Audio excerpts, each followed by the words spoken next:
चलो बंद करो। नमस्कार साथियों, मैं JP Yadav, senior section engineer Indian railway. मेरे इस यूट्यूब चैनल में आपका हार्दिक स्वागत है। आज हम एक नया टॉपिक लेकर के चलते हैं जो कि हिंदी राजभाषा से संबंधित है। तो चलिए पहले हम कुछ चीजें बताते हैं हिंदी राजभाषा से संबंधित, बाद में हम क्वेश्चन और आंसर जो है चालू करते हैं। तो जैसा कि आपको पता है कि भारतीय संविधान के अनुच्छेद 343(1) के अनुसार हिंदी हमारे देश की राजभाषा है। इस अनुच्छेद में ये व्यवस्था है कि संघ की राजभाषा हिंदी और लिपि देवनागरी होगी। संघ के शासकीय प्रयोजनों के लिए प्रयोग होने वाले अंकों का रूप भारतीय अंकों का अंतर्राष्ट्रीय रूप होगा। अब हम देखते हैं कि राजभाषा नियम 1976 के अनुसार भारत को कितने क्षेत्रों में बांटा गया है। तो सबसे पहले क क्षेत्र, फिर ख क्षेत्र और ग क्षेत्र, मतलब 3 क्षेत्रों में बांटा गया है। क क्षेत्र में वो सभी राज्य हैं जो कि बहुत सबसे ज्यादा हिंदी बोलते हैं, हिंदी इनकी भाषा है। दूसरा जो है ख क्षेत्र है जिसमें कि हिंदी के साथ साथ में वो लोकल लैंग्वेज भी अपनी यूज करते हैं। और तीसरा क्षेत्र है जहाँ पे भी बहुत कम जो है हिंदी बोली जाती है। तो क क्षेत्र के अंतर्गत हरियाणा, हिमाचल प्रदेश, उत्तर प्रदेश, मध्य प्रदेश, बिहार, राजस्थान, उत्तराखंड, छत्तीसगढ़, झारखंड, दिल्ली और अंडमान एवं निकोबार द्वीप समूह। दूसरा जो है ख क्षेत्र में पंजाब, गुजरात, महाराष्ट्र, दमन और दीव, दादरा और नगर हवेली तथा चंडीगढ़, ये जो है ख क्षेत्र में आते हैं। ग क्षेत्र में जम्मू कश्मीर, असम, अरुणाचल प्रदेश, मणिपुर, मेघालय, मिजोरम, त्रिपुरा, सिक्किम, नागालैंड, पश्चिम बंगाल, उड़ीसा, आंध्र प्रदेश, केरल, कर्नाटका, तमिलनाडु, गोवा, पांडिचेरी और लक्षद्वीप।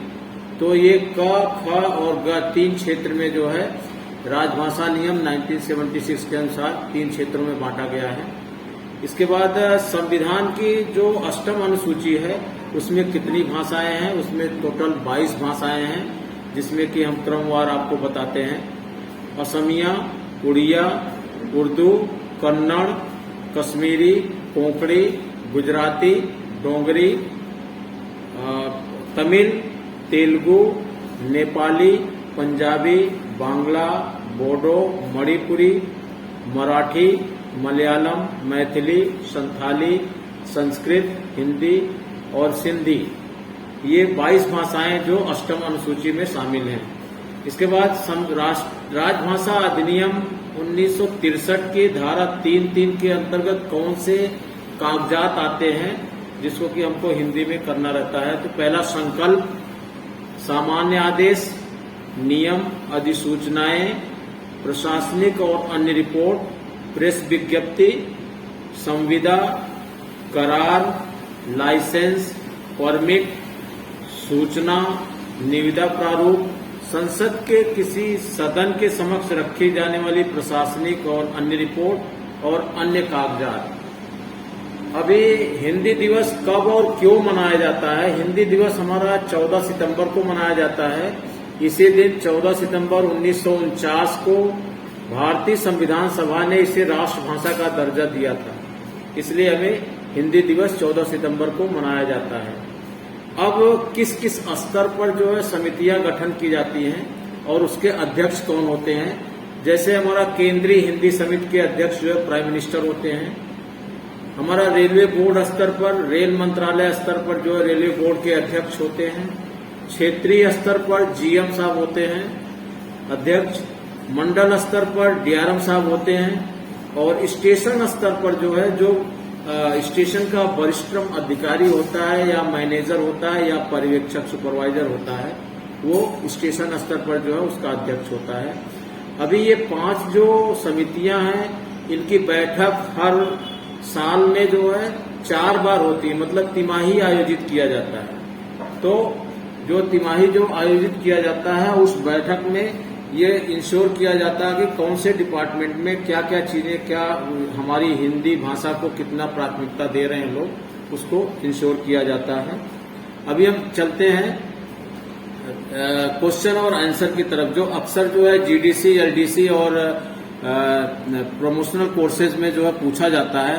तो पहला क्वेश्चन है, राजभाषा अधिनियम किस वर्ष बना? उसका ऑप्शन है 15 जनवरी 1963, दूसरा ऑप्शन है 10 अप्रैल 1965, तीसरा ऑप्शन है 10 मई 1963, चौथा ऑप्शन है 13 जून 1964। तो पहला इसका जो है ग ऑप्शन सही है, 10 मई 1963। दूसरा क्वेश्चन है, केंद्रीय हिंदी समिति के उपाध्यक्ष कौन होते हैं? तो पहला ऑप्शन है रक्षा मंत्री, दूसरा ऑप्शन है गृह मंत्री, तीसरा ऑप्शन है प्रधानमंत्री, चौथा ऑप्शन है विदेश मंत्री। तो इसके उपाध्यक्ष पूछ रहा, तो ये गृह मंत्री होते हैं। तो ख ऑप्शन सही है। तीसरा क्वेश्चन है, हिंदी केंद्रीय राजभाषा कार्यान्वयन समिति के अध्यक्ष कौन होते हैं? तो पहला ऑप्शन है रक्षा मंत्री, दूसरा ऑप्शन है गृह मंत्री, तीसरा ऑप्शन है प्रधानमंत्री और चौथा ऑप्शन है राजभाषा विभाग गृह मंत्रालय के सचिव। तो इसमें कार्यान्वयन समिति के अध्यक्ष केंद्रीय राजभाषा के, उसके अध्यक्ष राजभाषा विभाग गृह मंत्रालय के सचिव होते हैं। तो अगला क्वेश्चन है, प्रत्येक वर्ष हिंदी दिवस किस तिथि को मनाया जाता है? 2 अक्टूबर, 22 मई, 14 सितंबर और 30 जनवरी। तो जैसा कि अभी हमने बताया था 14 सितंबर, ये ऑप्शन सही है। अगला क्वेश्चन, राजभाषा नियम 1976 अंतिम बार कब संशोधित हुआ? पहला ऑप्शन वर्ष 1987 में, दूसरा ऑप्शन वर्ष 2014 में, तीसरा ऑप्शन है वर्ष 2011 में और चौथा ऑप्शन है वर्ष 2007 में। तो ऑप्शन ग सही है, वर्ष 2011 में। अगला क्वेश्चन, संविधान की अष्टम अनुसूची में कितनी भाषाएं शामिल हैं? तभी हमने आपको बताया था, तो 22 भाषाएं शामिल हैं। प्रश्न संख्या 7, क्षेत्रीय रेलवे राजभाषा कार्यान्वयन समिति के अध्यक्ष कौन होते हैं? तो इसका भी अभी हमने डिटेल्स में बताया था, महाप्रबंधक होते हैं, जीएम साहब होते हैं। तो इसमें का ऑप्शन सही है। अगला क्वेश्चन, प्रश्न संख्या 8, भारतीय रेल पर राजभाषा कार्यान्वयन समिति की बैठक कब कब होती है? तो माह में एक बार पहला ऑप्शन, दूसरा ऑप्शन 2 माह में एक बार, तीसरा ऑप्शन 3 माह में एक बार, चौथा ऑप्शन 6 माह में एक बार। तो ऑप्शन ग सही है, 3 माह में एक बार। अगला क्वेश्चन, नगर राजभाषा कार्यान्वयन समिति की बैठक कब कब होती है? पहला ऑप्शन माह में एक बार, दूसरा ऑप्शन 2 माह में एक बार, तीसरा ऑप्शन 3 माह में एक बार, चौथा ऑप्शन 6 माह में एक बार। तो नगर समिति की जो बैठक होती है 6 माह में एक बार होती है। अगला क्वेश्चन, केंद्र सरकार के कार्मिकों, सेवानिवृत्त सहित को हिंदी में मौलिक पुस्तक लेखन हेतु कौन सा पुरस्कार दिया जाता है? तो इसमें सेवानिवृत्त भी सही भी है। तो पहला ऑप्शन है मैथिली शरण गुप्त पुरस्कार योजना, दूसरा राजभाषा गौरव पुरस्कार योजना, तीसरा जो है प्रेमचंद पुरस्कार योजना, चौथा रेल मंत्री पुरस्कार योजना। तो इसमें ऑप्शन बी सही है, ख सही है, राजभाषा गौरव पुरस्कार योजना। अगला क्वेश्चन है, हिंदी भाषा के विकास के लिए निर्देश किस अनुच्छेद में दिए गए हैं? तो ऑप्शन ए क 342-43, ऑप्शन ख 349, ऑप्शन ग 351, ऑप्शन घ 346। तो ऑप्शन ग सही है, 351। अगला क्वेश्चन, संसदीय राजभाषा समिति की किस उप समिति के क्षेत्र में गृह मंत्रालय आता है? तो इसकी जो पहली उप समिति थी उसमें जो है गृह मंत्रालय आता है। तो ये का ऑप्शन है पहली उप समिति, ख दूसरी उप समिति, ग तीसरी उप समिति, घ इनमें से कोई नहीं। तो पहली उप समिति जो है ये सही है। अगला क्वेश्चन, रक्षा मंत्रालय संसदीय समिति के किस उप समिति के कार्यक्षेत्र में आता है? तो पहला ऑप्शन दूसरी उप समिति, दूसरा ऑप्शन पहली उप समिति, तीसरा ऑप्शन तीसरी उप समिति, उपर्युक्त में से कोई नहीं। उसमें ख ऑप्शन सही है, पहली उप समिति। अगला क्वेश्चन है, राजभाषा अधिनियम 1963 की किस धारा के उपबंधों के अनुसार संसदीय समिति का गठन किया गया है? तो राजभाषा अधिनियम 1963 की धारा 4 के उपबंधों के अनुसार संसदीय समिति का गठन किया गया है। तो इसमें ऑप्शन है धारा 5, ख धारा 3, ग धारा 3 और घ धारा 4। तो धारा 4 जो है ये सही है। अगला क्वेश्चन है, विधानमंडल में प्रयोग की जाने वाली भाषा का उल्लेख संविधान के किस अनुच्छेद में है? तो ऑप्शन क 120 में, ऑप्शन ख 343 में, ऑप्शन ग 210 में, ऑप्शन घ 351 में। तो ग ऑप्शन सही है, 210 में।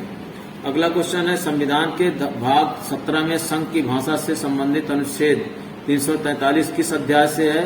ये अध्याय 1 से है। तो इसमें कोई ऑप्शन है अध्याय 1, अध्याय 3, अध्याय 2 और अध्याय 4। तो अध्याय 1 जो है ये ऑप्शन सही है। अगला क्वेश्चन है संविधान के भाग 17 में संघ की भाषा से संबंधित अध्याय 2 में कितने अनुच्छेदों का उल्लेख है? तो क 5, ख 8, ग 4, घ 3। तो इसमें उत्तर जो है घ 3 है। अगला क्वेश्चन संघ की भाषा से संबंधित विशेष निर्देश संविधान के भाग 17 के किस अध्याय में है? तो ये अध्याय 4 में है। इसमें ख ऑप्शन सही है। अगला क्वेश्चन गृह मंत्रालय राजभाषा विभाग की राजभाषा गौरव पुरस्कार योजना के कितने भाग हैं? उसके 3 भाग हैं। ये ऑप्शन जो है ग सही है। इसके बाद जो है रेल मंत्रालय रेलवे बोर्ड द्वारा कथा, कहानी, उपन्यास, नाटक और अन्य गद्य साहित्य लागू पुरस्कार योजना का क्या नाम है? तो इसमें कथा, कहानी, उपन्यास और नाटक ये प्रेमचंद जी से रिलेटेड है, तो इसमें प्रेमचंद योजना जो है ये सही है। अगला क्वेश्चन एक राज्य से दूसरे राज्य या किसी राज्य और संघ के बीच प्रयोग की जाने वाली भाषा का उल्लेख किस अनुच्छेद में है? तो ये अनुच्छेद 346 है। इसमें ऑप्शन है अनुच्छेद 343, अनुच्छेद 344, अनुच्छेद 345, अनुच्छेद 346।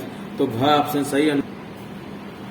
अगला क्वेश्चन है राजभाषा हिंदी से संबंधित नियमित पाठ्यक्रम की परीक्षाएं वर्ष में कितनी बार आयोजित की जाती हैं? तो ये वर्ष में 2 बार आयोजित की जाती हैं। तो ऑप्शन में पहला क 1 बार, ख 3 बार, ग 2 बार, घ 4 बार। तो ऑप्शन डी ग सही है। अगला क्वेश्चन निर्मला किस प्रसिद्ध लेखक की कृति है? तो निर्मला जो है प्रेमचंद की कृति है।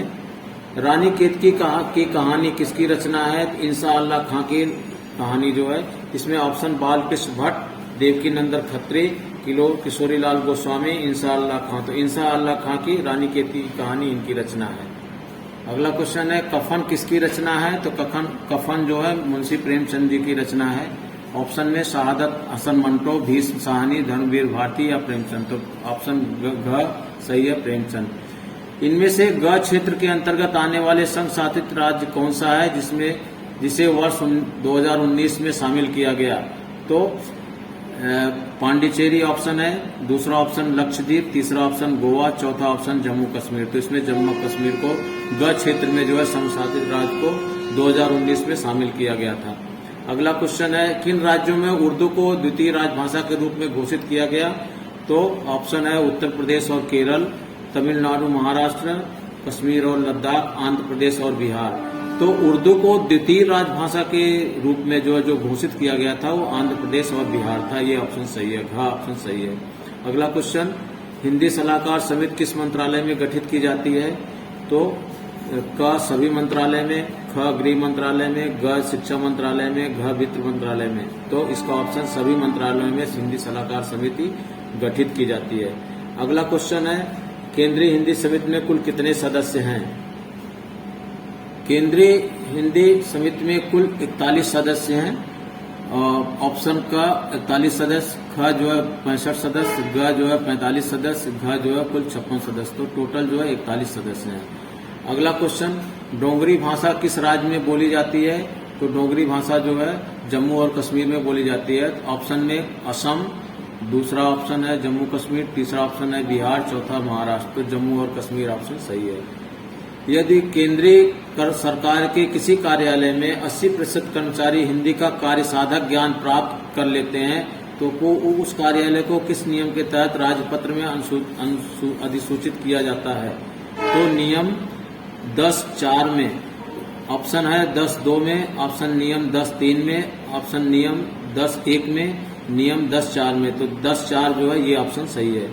अगला क्वेश्चन है किसी नाम पट, सूचना पट, पत्र, शीर्ष और लिफाफों पर उत्कीर्ण लेख एवं लेखन सामग्री की अन्य मदें हिंदी और अंग्रेजी में ही हो, इसका उल्लेख किस नियम में? मतलब कि अगर किसी का नाम पट, सूचना पट, पत्र, शीर्ष या लिफाफों पे अगर कुछ लिखना है तो उसमें हिंदी और इंग्लिश में लिखा जाता है, वो किस नियम में है? तो ये नियम 11(3) में है। ऑप्शन में है 10(1), 10(2), 10(11)(1), 11(3). तो ऑप्शन घ सही है, 11(3). तो दोस्तों आज का वीडियो हम यहीं पे समाप्त करते हैं। आशा है आपको अच्छा लगा होगा, और अच्छा लगा होगा तो कृपया वीडियो को लाइक करें, शेयर करें और चैनल को सब्सक्राइब करना ना भूलें। थैंक यू, धन्यवाद। अगली वीडियो के लिए हम फिर से मिलते हैं।